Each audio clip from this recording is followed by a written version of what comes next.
Hello and welcome to The Last Nighters. My name is Daniel and Robert is with me, and tonight we're going to do episode 8, and it is going to be great. We're going to talk about Blade Runner 2049. How you doing, Robert? I'm going to get the Google description pulled up here.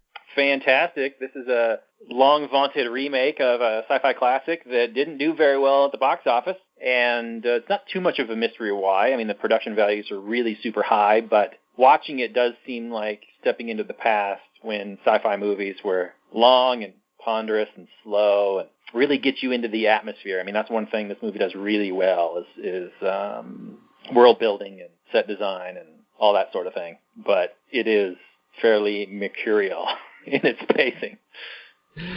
Well put. And we'll get into the Google description here. You can find show notes more at lastnighters.com/8, and that is the number 8. So here we go. Blade Runner 2049 came out last year. Fantasy mystery movie, 2 hours and 44 minutes, 8.2 on the IMDb, 87% Rotten Tomatoes, and 81% Metacritic. 82% of Google users like it. So well reviewed, and this will actually become a talking point later. But here is the description. Officer K, played by Ryan Gosling, a new Blade Runner for the Los Angeles Police Department, unearths a long-buried secret that has the potential to plunge what's left of society into chaos. His discovery leads him on a quest to find Rick Deckard, played by Harrison Ford, a former Blade Runner who's been missing for 30 years. Came out in October of 2017, and the director is Denis Villeneuve. I forget how he says his name, but it's like Montreal, Quebec speak. Box office of $259 million, which is probably roughly what the budget was, I would imagine, with all the sets. And they actually used a lot of like real sets and real practical effects and real locations for that. Well, as real as they can be, right?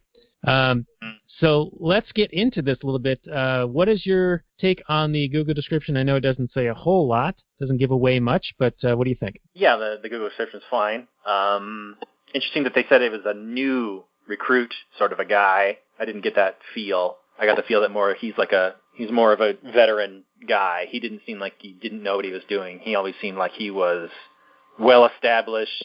He says lines like, "Oh, I don't want to eat until I've done the hard part of the job for the day," and stuff like that. So he knows what he's doing.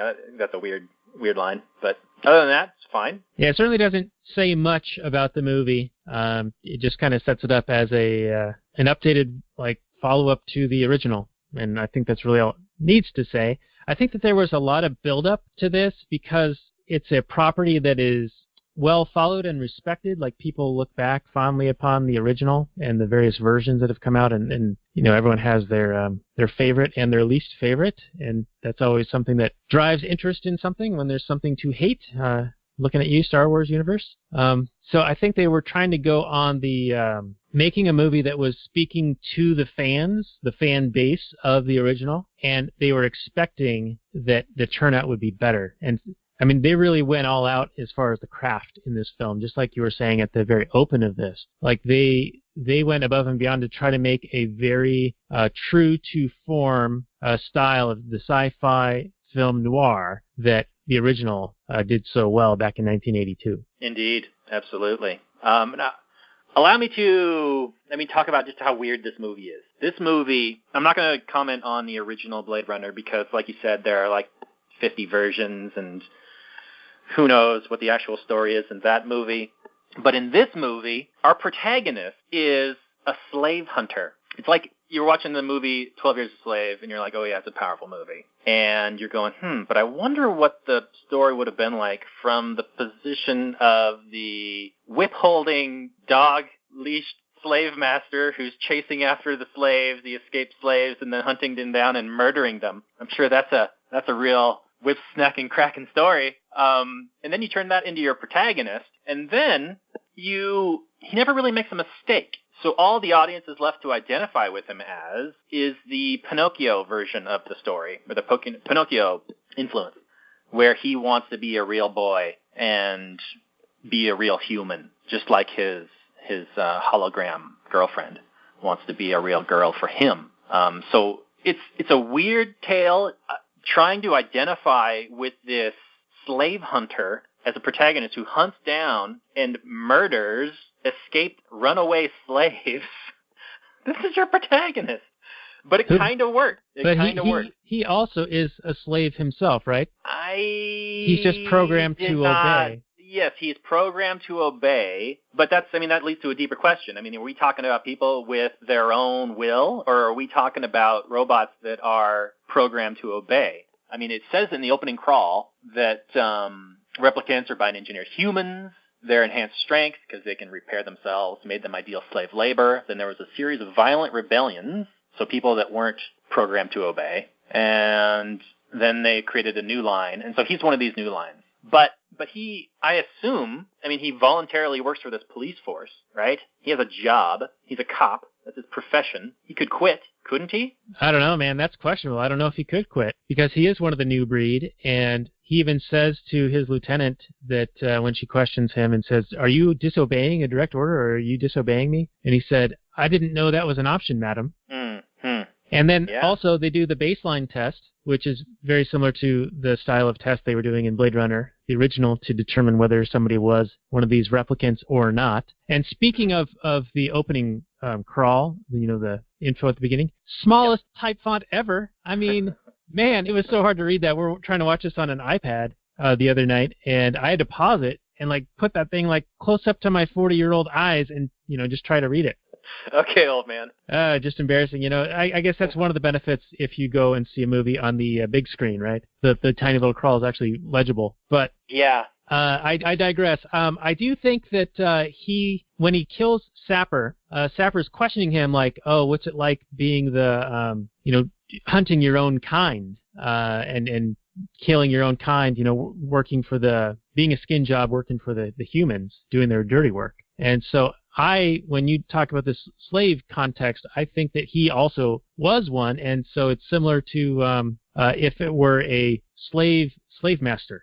Yeah, I see him as maybe like an African American slave hunter, because those existed, who would round up escaped slaves. So maybe a former slave that is now a slave hunter. But yeah, I think the movie was fairly ambiguous on exactly whether or not he was, coerced, forced, whatever, unable to do anything but obey to his quote-unquote superior whatevers.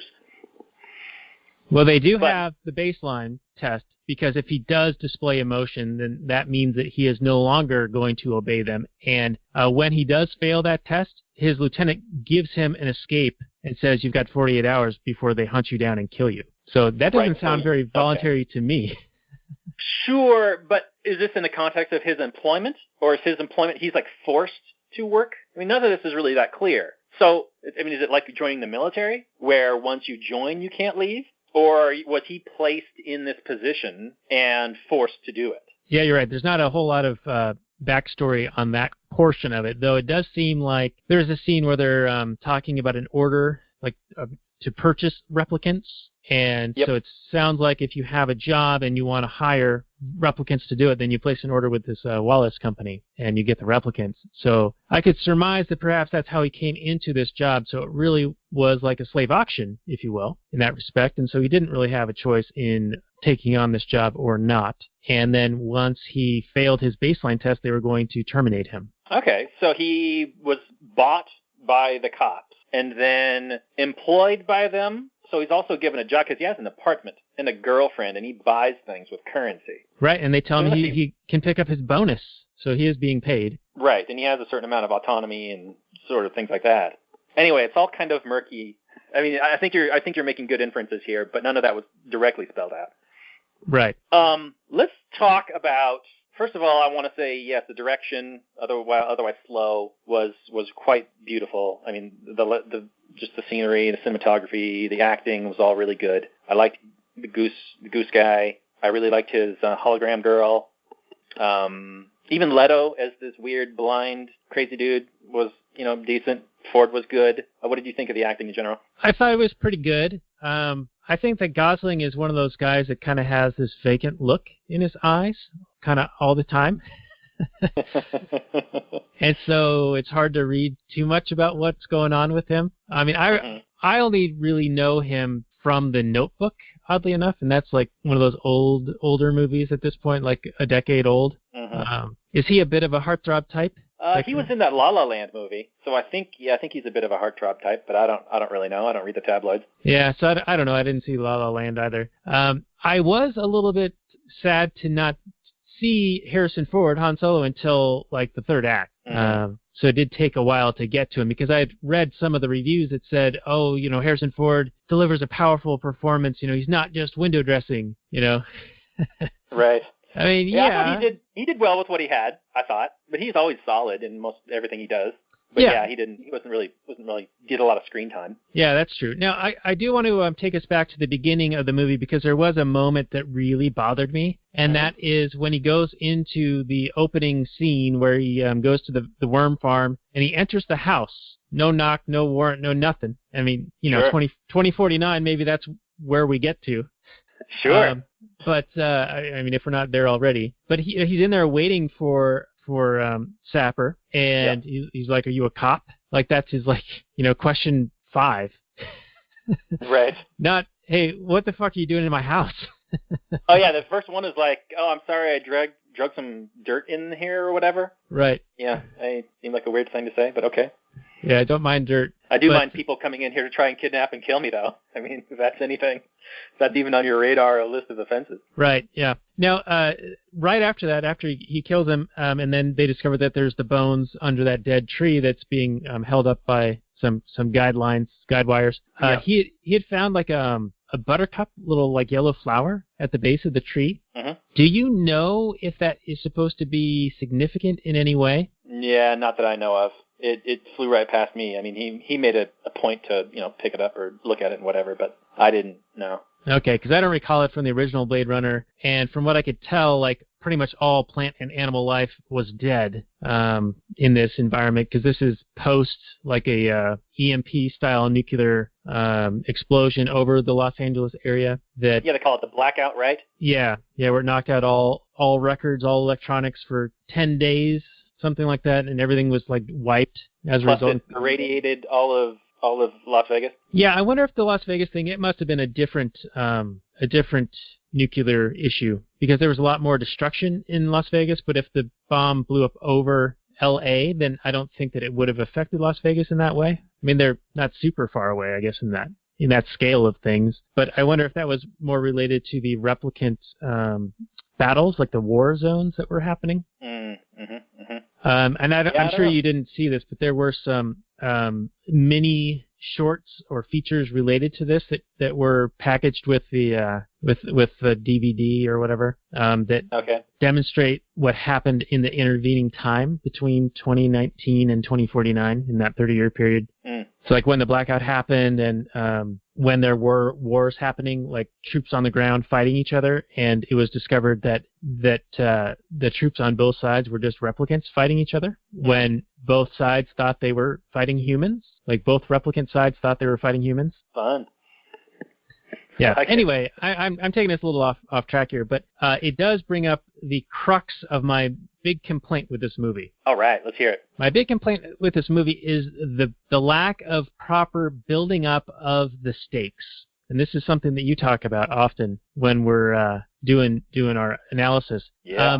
The mention from the lieutenant is there's a wall, and there are two sides, and if people don't believe there's a wall, then you bought yourself a war or a slaughter. And I know that's meant to give you the stakes, and what she's talking about is a replicant was able to give birth, which would be a sort of a change in the perception of replicants, because they were thought of as being built for purposes, and that rebelling ones could be put down, and it wasn't murder because they didn't have a soul and all this stuff. But if they could be born, then they would have a bit more of a natural right, if you will. And especially if it became known that they could be born, then they would have more autonomy or agency just inherently, or maybe in belief of their own belief, As if a test tube baby has no natural rights, but a birthed baby does, is essentially the thinking? More in a symbolic sense, I think. like the replicants weren't able to reproduce on their own, or so they thought, until this miracle. And once it became known that this miracle is even possible, then it would change the dynamics or the perception of the relationship between the replicants and humans. Yeah, see, this whole idea really paints humans in a very bad light. It really paints us in the light of, well, if anybody actually interacts with any of these replicants. I mean, the entire first Blade Runner is all built on the idea that it's really hard to tell the difference between these two things, between a human and a replicant, that they're just as human, maybe a little bit stronger, a little bit faster, can heal a little bit better, whatever. But you have a specific guy whose whole job is to figure out who's a replicant and who isn't. So to be standing in a whole room full of replicants and be like feeling like you're in a room with a whole bunch of humans and you're emotionally connecting with them and whatnot, and then to say that person is going to go, oh, once he finds out that they're replicants, to go, oh, well, kill him, who cares? I just don't see that happening. I mean, it's fun, kind of a premise for a story, but it doesn't strike me as a very realistic thing. What were your main beefs about the stakes in this? Well, it's just that they're so ambiguous, because we don't discover the resistance replicants like the rebel fighters until near the end when he is left for dead in Las Vegas, and then they recover him. They don't even do anything. Yeah, they don't do anything, and then we don't really know who they are, what they are, or what they're all about. But apparently they were part of the humans versus replicant battles because they were the Series 8 replicants that could, I guess, develop the free will to choose to not comply with orders, right? They could go AWOL, and they wanted to have that autonomy, and so they fought for it.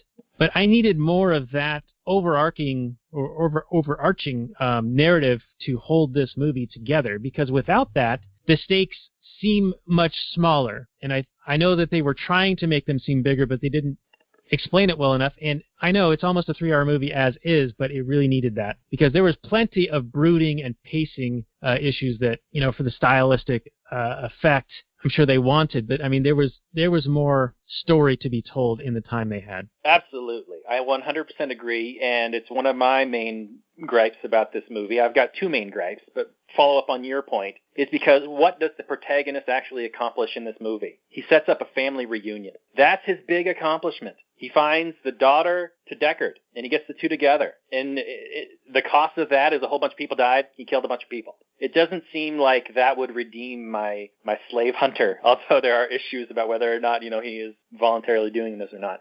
But, yeah, you don't know the stakes, the overarching stakes. You see little glimpses of it, and you get an idea that, well, yeah, okay, there's a war coming, but, okay, what are the replicants' goals? What is their idea? Do they just want to get off world? Do they want to take down the humans? I mean, are there huge stakes at risk here? Is the idea that there's a baby and that they can reproduce? I mean, that's been known by these replicants for 30 years.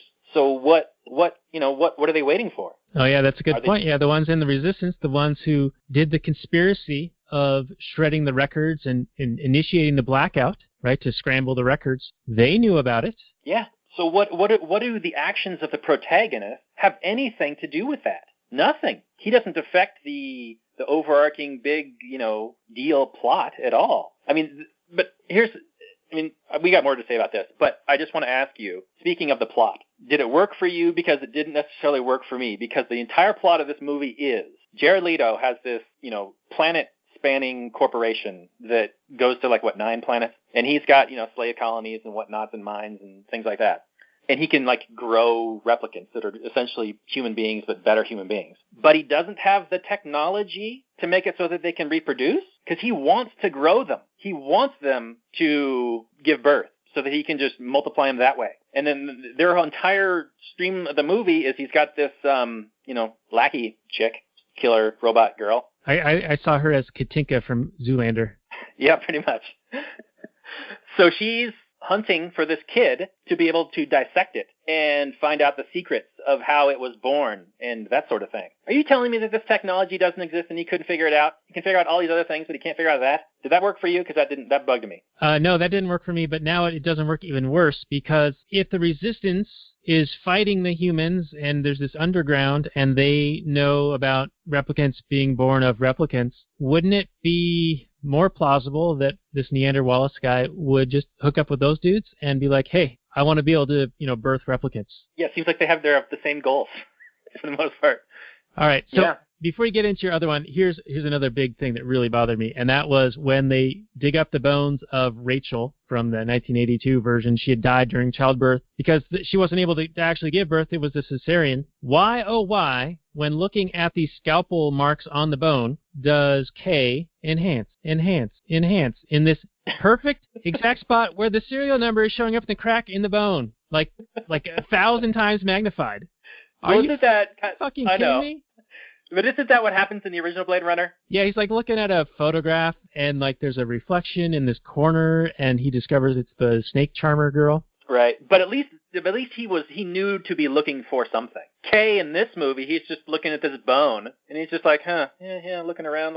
Oh, just happened to look at this one, and then why would you put a serial number on a little crack in a pelvic bone?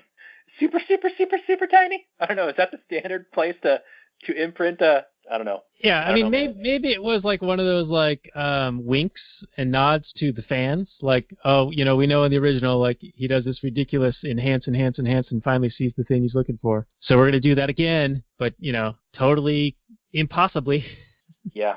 Okay, you got anything else, or do you want me to move on to my next big gripe? I've got a bunch of stuff I could talk about, but we've only got another 15 or so minutes, maybe 20 minutes of show time to go over stuff. So let's hit your big gripes, and then we'll get into some of the other stuff. And we're sort of eschewing categories here because we just have random questions for each other on this episode of The Last Nighters. Sorry, folks. Yeah, okay, so my next big gripe is Jared Leto and his motivation. And his justification of his ideas. Like we talked about, he just wants this ability to grow these beings organically. But his justification of essentially owning slaves and creating slaves and recognizing that these people have self-ownership, they have sentience, because he out and out calls it slavery. He doesn't call it like property owning, like constructions or robots or anything like that. So his justification for it, he says, every leap in civilization was built on the back of a disposable workforce. I could see like an ANCOM making that argument, but no other like rational, like a real, like intelligent person that knows anything about history would make that argument. The Industrial Revolution wasn't built on slavery. It wasn't built on slave labor. The space race, the information age, these things were not built on a disposable workforce. I mean, I know ANCOMs call it wage slavery. Capitalism is wage slavery and all that kind of crap, but nobody takes those people seriously. So usually when you have an antagonist to a protagonist, the antagonist needs to have a legitimate gripe, kind of like we do about this movie. He needs to have a legitimate gripe, but then his solution is a very extreme, crank it up to 11 solution that nobody really is on board with. Like, commies are all dumb and stupid. And then so the villain would be like, so let's kill them all. And everybody's like, whoa, whoa, whoa. And then, the protagonist would be like, no. You don't just start slaughtering people because people have some dumb ideas. But in this movie, I just don't see his gripe. I don't see his motivation. It didn't, like we said, I don't buy that he doesn't have the technology to have them give birth to each other. If he can create a fully functional human being, but he hasn't mastered the plumbing for reproduction? What? What? I don't get it. Well, yeah, and he actually does artificially birth a woman and then kills her because who knows why. I guess because of his outlook of her being just a disposable thing. But he does have the ability to create them or quote-unquote manufacture them, but he says it's not fast enough, so he wants them to be able to procreate on their own because I guess they would then create more exponentially like rabbits or something like that. So I guess his quest was to have a large enough workforce to continue to just expand. So it was this fallacious, must grow and ravage, essentially. He's an evil capitalist.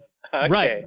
Right. But, totally like strawmanning it sure. into the imperialist side of things. So I can read a lot of different things into this. There is, in one of those interlude-type movies, mention of Wallace bought the remains of the Tyrell Corporation, and he had, through a combination of technology and a series of patents and other things, solved the world food crisis. And so he thought that he was due some respect for basically saving the world, right? Because everyone was starving until he came along with his technology. And I don't know if maybe that was some of that was in the main part of the movie. Does this sound familiar to you at all? Because it is a talking point I wanted to cover because, sure, he's advancing technology, but then the patents are actually there thwarting benefit to consumers.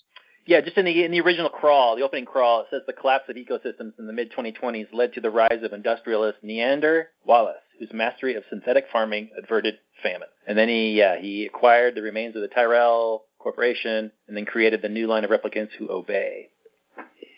Okay, yeah, so there's a little bit more in the interlude type movies, but he does seem to have this salvation godlike complex where he saved the world through his technology and patents, so collusion with government, and then he also can create lifelike beings, the replicants, who obey, so the good slaves, I guess, and he calls them his angels, but then he also wants to actually have them to be able to biologically create life. So I think that maybe ties into his vision of himself of being a godlike being, and so he wants to. But it doesn't make any sense, Daniel. Well, certainly it doesn't make sense. If he's a control freak and he wants to control these obey, he has these replicants that obey him, and he wants them to obey all the time. Well, if you're gonna have, I guess I don't exactly know how replicants work, but generally speaking, in evolution, you take the DNA of the father and the mother, you mix them together, you get the DNA of the child. Well, you're going to have mutations and you're going to have variation in the child. So how can you maintain quality control where all these mutant, children, evolved species of creature maintain that obey chip or whatever? I don't know. Don't ask questions. Just don't ask. Okay. All right. I'm probably thinking way too much into it. Yeah, you're thinking way too much into it. It doesn't fit into the script or the universe as presented. So I know we don't have a whole lot of time left. I think that this is a good candidate for our potential new show, which will be us having long-form conversation with guests in a YouTube-style live stream format, and we already have a few people in mind who would like to come on and talk about this. So we'll give more details about that when we get them sorted out, and we will put them on the show notes page, which can be found at lastnighters.com/8 for this episode. Yeah, looking forward to that. That'll be fun. Real quick, before we wrap it up, I did have tears jerked for the hologram girl. I thought she was really well done, and her, whole Pinocchio feelings were excellent. Really well done. I cared more about her than any other character in the movie. And I had a little bit of tears jerked when Return of Rachel came back for Deckard. That was a good moment. But otherwise, not a whole lot of emotion in this movie. I'd say it's around like a 3 or a 4. Yeah, pretty low for me as well. Maybe a little higher, maybe a 4 or a 5. I did like the, and we haven't even talked about this. This is the main twist, right? Where Kay begins to believe that he is in fact the child because he has the memory. But they telegraph it when he meets who the actual child is, the dream maker. When she says, it is a real dream, but she starts crying. Yeah, but it might not be yours. She doesn't say that, but she says it with the scene, and so it's like it blows the twist right there. And I know that they had to be delicate with that, and I know they were trying to be subtle, but it just seemed so ham-handed in that area that it was just so obvious that it's not him. Right. I agree with you. It seemed to me like as soon as she starts crying, he's going to understand that and go, oh, it's you then. But he doesn't. He continues to believe it's him for another hour. Right, and then he goes and looks for his dad, who shoots him before he can ask any questions, which seems a little weird. Yep. And then he also Gosling, he punches the orphanage owner, or he threatens the orphanage owner. Sticks a gun in his face. Yep. Because he's an evil orphanage guy. Taking care of kids is evil, I guess. I mean, he had some nasty rhetoric. Well, he also had them working, right? I mean, child labor, I guess. Is this the whole child labor law, evil person, lefty narrative here at stake? I don't know. Yeah, and there's a lot There's nobody else taking care of these kids. I mean, hello. Yeah, and what are all those kids doing down in the San Diego junkyard anyway? Indeed. But anyway, I mean, there's so many little things that get thrown into this movie. It feels like, and I have a hard time with this because people that are fans of our show were telling us, oh man, Blade Runner, great movie, Blade Runner 2049, you got to do it. It's so good. It's one of my favorite movies. And so I have, again, this high expectation going into it, and all I can do is just see the flaws, and I feel like that maybe is a problem. I need to know nothing about the movie going in. Because if I have these high expectations, then they just get dashed on the rocks, man. Yeah, I can see, with this movie, I can kind of divide the two, unfortunately. I don't think it's a good movie, although I might be a little bit north of 5 on my review score. But just the overall craft is so high that I can almost forgive a lot of these gripes that we're having and just kind of turn off my brain and enjoy it. But yeah, I mean, having talked about it with you, it's harder to do. It really is. Yeah, and I wanted to like it. I really do. And I like the mood and the ambiance and the craft. I mean, it is all, A-list stuff there, all of that. But I think that they missed the simple elements, just the story. Like, what are you trying to tell me? What are the stakes? And what actually happens to get you anywhere? Because like you said, it's just a family reunion at the end, and then it's a blank screen, and Kay dies in the snow on the steps from his several wounds, and he should have died many, many times before. Yeah, if you're telling a story, I mean, it's okay to tell a story about a hero, in a larger world. But if you're going to include this rebellion stuff, have your protagonist at least affect it, or at least understand it, or have some sort of, the audience understands how he plays a part in the larger story, because we don't. All we know is that there's this resistance, and they're maybe going to be doing something, but we don't know why, or we know why they're upset about whatever, but they've just been waiting around for 30 years. We don't know when they're going to do anything. We don't know what they're planning. We don't know what, any of that stuff. All we get, like you said, is a family reunion story. And, I don't know if it's enough for me. All right, I have one more gripe, and I wanted to bring this up. Joy she's an artificial intelligent companion, and he's a replicant programmed to obey who apparently needs companionship, and he has longing, and so he has this hologram girlfriend who's not real, and they both want to be real for each other or have something real. So it's a little bit bizarre, but and she is great. I think that she does a very fine job. But here's the thing that really bothers me. Kay just failed his test and gets told by his lieutenant, I'm going to be able to get you out of here alive, but in 48 hours, you're going to have to disappear. So what's he do? He goes home, and he has weird her-style sex with this prostitute who's merged with the hologram. Like, he's just been told, hey, you got to get the hell out of Dodge. But, So take your time and have some fun. And yeah, and you've seen the movie Her, right, with Joaquin Phoenix and the voice of Scarlett Johansson? I haven't seen it, but I'm kind of familiar with the concept. All right, well, there is it's basically a love story where he falls in love with his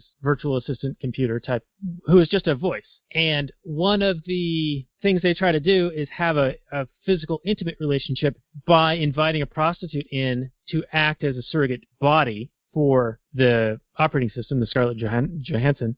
So she's doing the talking while the prostitute's doing the physicality, and Joaquin Phoenix, freaks out and doesn't want to do it. They redo that in this movie, but it actually, happens, and it just seemed like, all right, I've seen this before.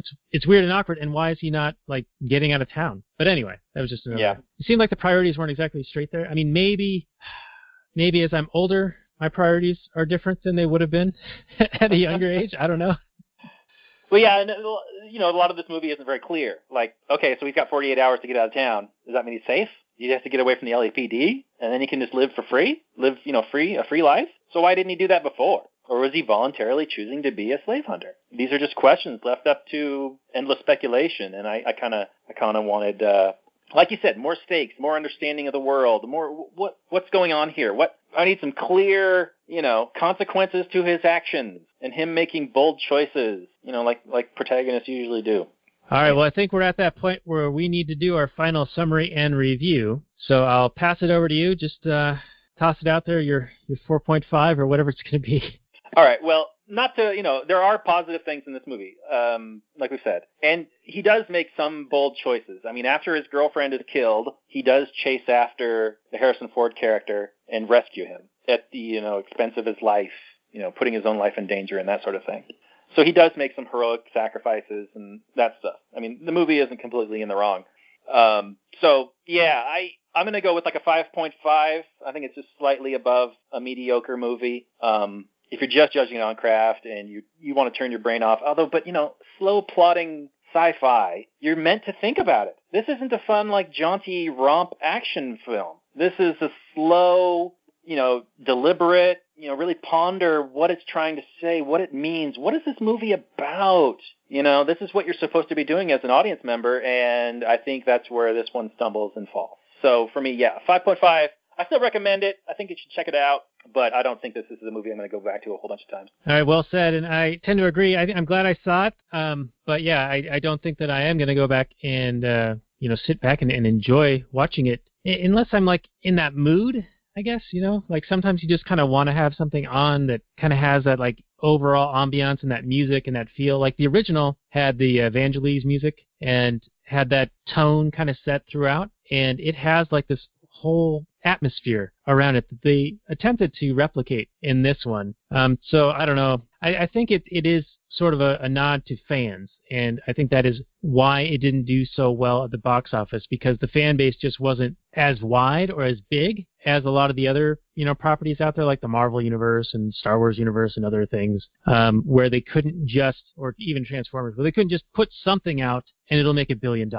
Yeah, like you said, yeah, exactly like you're saying. This is not a movie that was built for a wide audience. This is not a movie that was built to do well in the Chinese market. This is it's a very narrow, kind of like we are doing. It's a very narrow niche, playing to a very specific audience, and it's not going to attract a whole bunch of other eyeballs. Yeah, and so I applaud them in their effort. Certainly, the craft is very high, but I think they fell down at the story, and that is a big area to fall down when you are doing such a niche movie where you are relying on the craft and you are able to explore those things and do an almost 3-hour movie. Uh-huh. But missing the story is fatal in that, and so I'm going to go below 5 on this. I'm going to go with a 4.9 on my Blade Runner 2049. You're not wrong. Sorry, Blade Runner. Sorry, fans of Blade Runner, but got to be honest with you. Yeah, I think that the 1982, I have the, I think it's the Final Cut version, not the Harrison Ford voiceover, but the other one where it's just more ambiance and brooding. And I think that's a far superior movie, especially given the context of when it was made. I mean, it still looks amazing compared to anything else from the 80s. Everything else looks really hokey in comparison. And I know that they were doing it on a fairly shoestring budget for the time. So, still a decent movie. Glad I watched it. Not glad that I had it so built up in my head. So, sorry, like we said, to fans of Blade Runner and fans of us who recommended this one. But we are more than happy to talk about it on our upcoming show, which I believe is going to be called Boys Night Out, and more information on that will be available down at the show notes page, lastnighters.com/8, the number 8. And that's all we have for this episode of The Last Nighters. So I'm going to say good night from last night, hand it over to Robert, and then we'll play our outro music. It's been an honor and a privilege reviewing this movie for you all. Hope you enjoyed our review. Agree or disagree, thanks for listening.